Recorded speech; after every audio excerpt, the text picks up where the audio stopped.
दिग्गज उद्योगपति रतन टाटा को शनिवार को महाराष्ट्र सरकार द्वारा स्थापित पहले उद्योग रत्न पुरस्कार से सम्मानित किया गया।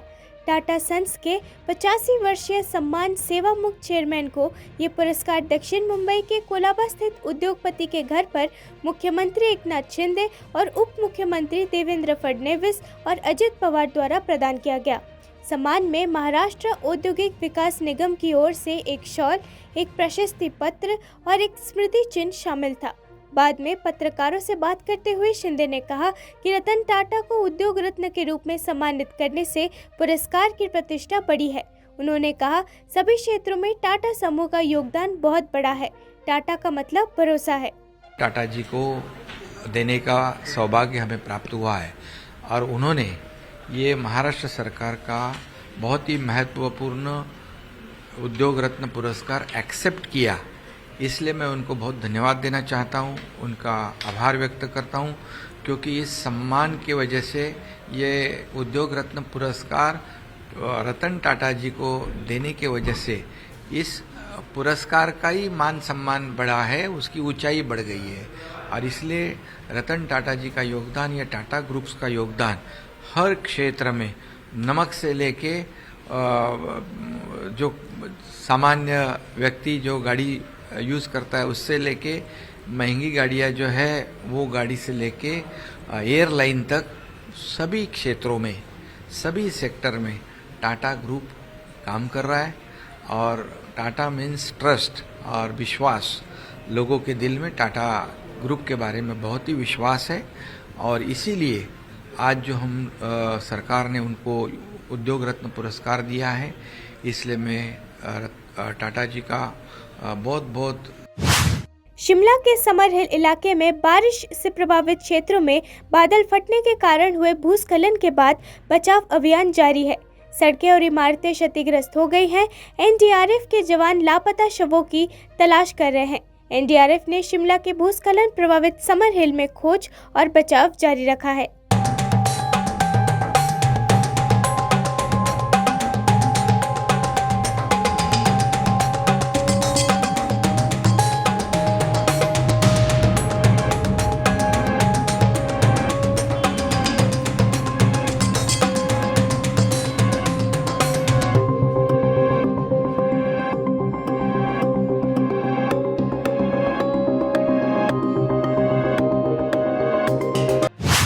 उत्तर पूर्वी दिल्ली में अलग अलग घटनाओं में 3 बदमाशों के द्वारा एक 32 वर्षीय व्यक्ति की चाकू मारकर हत्या कर दी गई, जबकि 2 अन्य घायल हो गए हैं।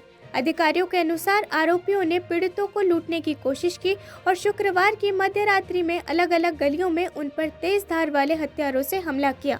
मृतक की पहचान गुफरान के रूप में हुई, जबकि 2 घायलों की पहचान शेर मोहम्मद और शारिक के रूप में हुई, जो दिल्ली के जनता मजदूर कॉलोनी के निवासी थे।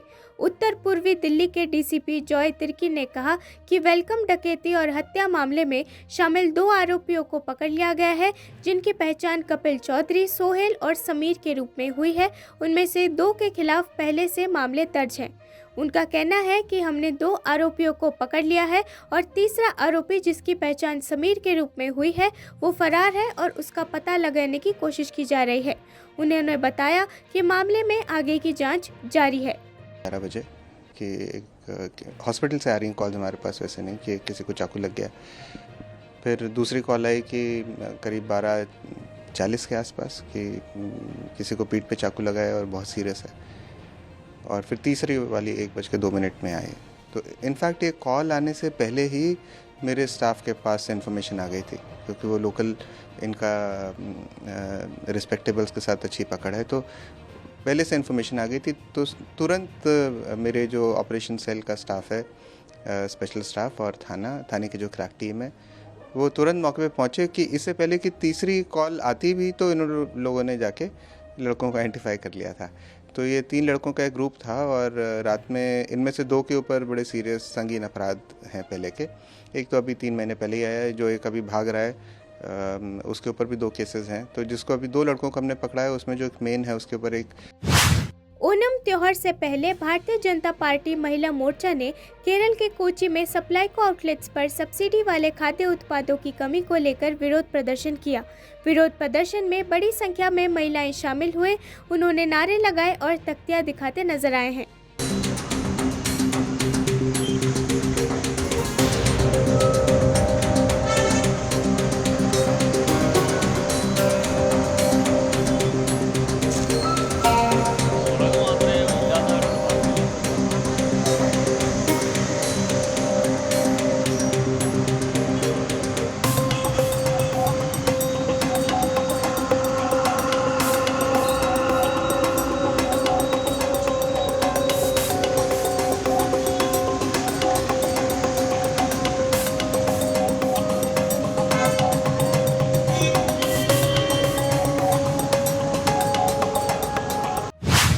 कांग्रेस नेता पवन खेड़ा ने दावा किया कि पीएसयू कंपनियों से सीएसआर के माध्यम से पैसा पीएम केयर्स फंड में आ रहा है और इसलिए सरकार ने इसे आरटीआई से बाहर रखा है। पूरे देश को ये जानने का अधिकार है कि पीएम केयर्स फंड में पैसा कहां से आ रहा है। उनका ये कहना है कि सीएसआर के माध्यम से पीएसयू और कंपनियों से पैसा लिया जा रहा है और इसे आरटीआई सूचना का अधिकार अधिनियम से बाहर रखना आपके भाजपा इरादों पर सवाल उठाता है। मंत्री पर और राम मंदिर निर्माण को लेकर उन्होंने लगाया कि भ्रष्टाचार के वहां पे चीजें हो रही है और ये बात खुद प्रधानमंत्री के परिवार के लोग कह रहे हैं। वो पीएम केयर फंड की बात कर रहे हैं कि वो आरटीआई से दूर क्यों रखा गया, उसकी जानकारी देंगे। बहुत सही मुद्दा उन्होंने उठाया। अयोध्या में जो निर्माण हो रहा है राम मंदिर का, उसके आसपास ज़मीनों के क्रय पर हमने कई बार ये मुद्दा उठाया है। पूरे देश में मीडिया में भी यह मुद्दा उठाया और संतों ने भी यह मुद्दा उठाया कि किस तरह से ज़मीन के क्रय में। उत्तर प्रदेश कांग्रेस के नए नवेले अध्यक्ष अजय राय ने राहुल गांधी के अमेठी से चुनाव लड़ने की बात कहकर सियासी पारा गर्म कर दिया है। कांग्रेस अध्यक्ष अजय राय ने गलतियों को सुधार कर चुनाव में पार्टी की ताकत दिखाने की बात कही है। इसके साथ ही उन्होंने भारतीय जनता पार्टी पर हमला भी बोला है। वहीं गंगा के आचमन के लायक होने के दावा को लेकर उन्होंने प्रधानमंत्री नरेंद्र मोदी और मुख्यमंत्री योगी आदित्यनाथ को आचमन करने की चैलेंज दिया है। वहीं इस पर शहजाद पूनावाला ने अजय राय के हर बयान पर जमकर हमला बोला है। कर दिया, ये नहीं कि बड़ी बड़ी बात कही और किया कुछ नहीं। जो नहीं हुआ वो, चाहे वो एरोप्लेन उड़ाने का स्कूल हो, मतलब जहाज के लिए ट्रेनिंग सेंटर हो, वो चाहे वो अस्पताल हो, फैक्ट्रियां हो, सब गांधी परिवार की देन है और हमारे बड़े भाई जो है राहुल जी के समय की देन है। तो ये लोग काम करने वाले लोग जो मतलब झूठ नहीं, जैसे स्मृति ईरानी ने कहा कि चुनाव में कहा कि 13 रुपये किलो भाजपा का कमल का बटन दबाओ, 13 रुपये किलो चीनी ले लो। तो 13 रुपये वाली चीनी अमेठी की जनता खोज रही है। आम जनता चाहती है कि कांग्रेस आए।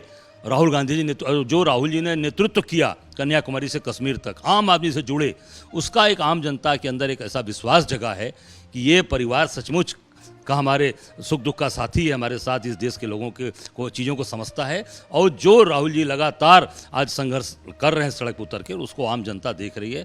हमारे वो एक आम लोगों के अंदर भाव है कि अगर ये राहुल जी वहाँ से चुनाव लड़ते हैं तो हम लोग उनके साथ रहेंगे। और प्रियंका जी की इच्छा अगर वहाँ अगर पार्टी तय करेगी, उनकी अगर वो बात करेंगी तो निश्चित तौर से हम सब लोग फिर चुनाव लड़ाएंगे। मैं कह रहा हूँ कैमरे के सामने कि मैं चुनाव नहीं लड़ूंगा, फिर उनके साथ खड़ा रहूँगा। खाली नहीं कर देंगे, उनके लिए जान लड़ाएंगे भाई, कह तो दिया, फिर दोहरा रहा हूँ।